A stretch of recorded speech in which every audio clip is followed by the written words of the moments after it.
Well, hey, baby. It's Sunday, December 5th. December 5th. And I'm going to show you her, believe it or not. That's Amanda and her dog Frankie. Our dog Frankie. Amanda and I were friends for a very long time. We loved each other a lot.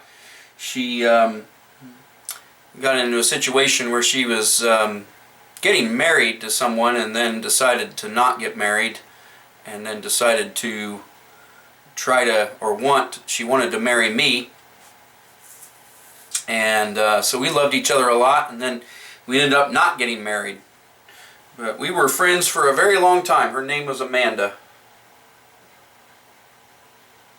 She was very dear to me. Our dog Frankie kind of drove me crazy, but and it was sad when Amanda and I had to split ways. Sometimes you have to do that with friends and loved ones in your life. You have to just not be friends anymore, and so that's what we did. And that happens a lot, believe it or not. Most people don't talk about that, and most people aren't comfortable talking about that, and a lot of times it doesn't feel good to talk about that, but a lot of times friends and sometimes even family and people that you love, you have to say, well, I can't be friends with you. I can't spend time with you. And so that's kind of what happened with us. That's important because when I stopped spending time with her, I began spending time with your mom a lot more. And your mom, Christy, and and we started going on a lot of dates, and we went on to a lot of little trips. Went to West Virginia, we went to Kentucky, we went to Michigan. We went on a lot of trips. We did a lot of fun things with your brother Ephraim.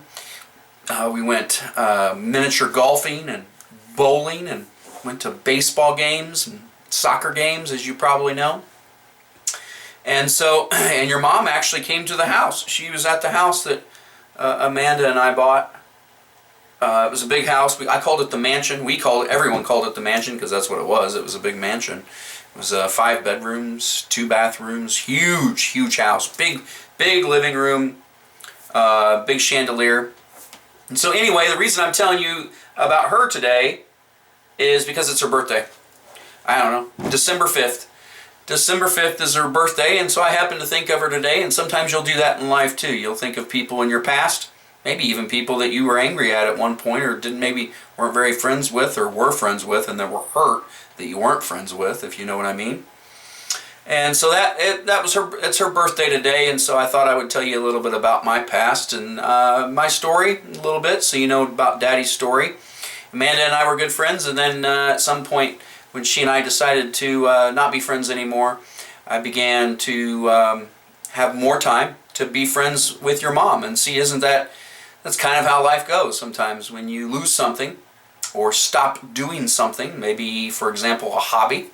You have one hobby, let's say you have a hobby of making pottery, and you spend a lot of time making pottery. And you say, well, I'm not going to spend time making pottery anymore. I'm going to spend time planting flowers. Well, you make less pottery, but you get more flowers. And so sometimes that happens with people too, friends. And so when Amanda, today is her birthday. Today is Father's Day, December 5th. When we began spending less time together, I had more time and spent more time with your mom. And that is... we had a lot of fun together, and that, in fact, is the love and the fun that brought you to all of us. So, and I'm very happy that you're here. I'm very happy to be your father today, to tell you these stories of my past, to give you examples for your future, perhaps. Today, on Father's Day, December 5th, 2021.